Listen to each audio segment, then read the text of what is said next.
Di dunia yang bergerak begitu cepat, perubahan diri bukan sekadar tren, tapi panggilan sunyi. Sebuah perjalanan tanpa sorak-sorai, namun penuh makna. Dan di tengah kebisingan motivasi instan, ada prinsip-prinsip abadi yang diam-diam membentuk versi terbaik dari diri kita. Hari ini, mari kita menyelami 5 pilar perubahan diri yang dirangkum dari 5 buku paling berpengaruh dalam dunia pengembangan diri.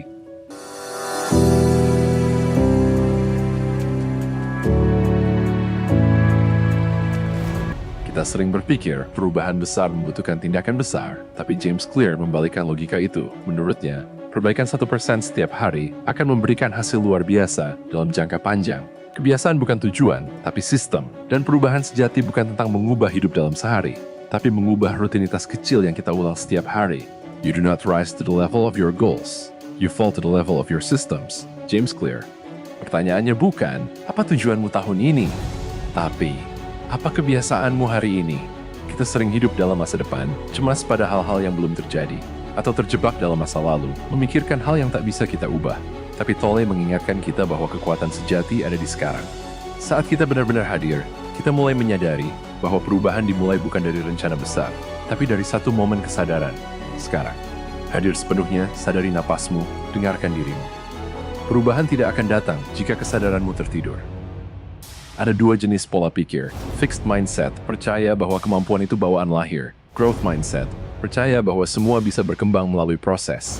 Orang-orang besar bukan karena mereka dilahirkan hebat, tapi karena mereka tidak takut gagal. Mereka belajar, mencoba ulang, dan tumbuh.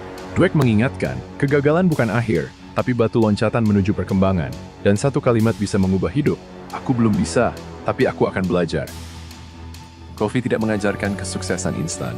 Ia menawarkan kerangka hidup yang kokoh, 7 kebiasaan efektif, mulai dari menjadi proaktif, berpikir jangka panjang, hingga membangun sinergi dan kebiasaan perbaikan diri terus-menerus.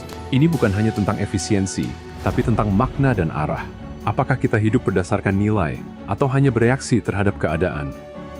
Kita hidup di zaman notifikasi. Setiap 5 detik, pikiran kita terpecah. Dan akibatnya, kualitas pekerjaan dan kehidupan menurun.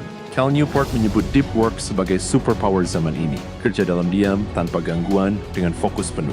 Bukan hanya tentang produktivitas, tapi tentang mengasah keahlian, menciptakan sesuatu yang berarti, dan menemukan kepuasan batin. Hening bukan musuh. Ia adalah jalan menuju kedalaman. 5 prinsip. Tapi satu pesan yang sama, perubahan sejati tidak terlihat dalam seminggu, tapi akan terasa dalam setahun bila kamu setia pada prosesnya. Jadilah pribadi yang tidak sekadar termotivasi, tapi terstruktur, sadar, dan bertumbuh setiap hari. Karena dari kebiasaan, pola pikir, fokus, dan nilai hidup, kita membentuk fondasi perubahan abadi. Dan seperti yang selalu kami yakini di channel ini, perubahan tidak datang sekaligus. Ia datang perlahan, 1% demi 1%.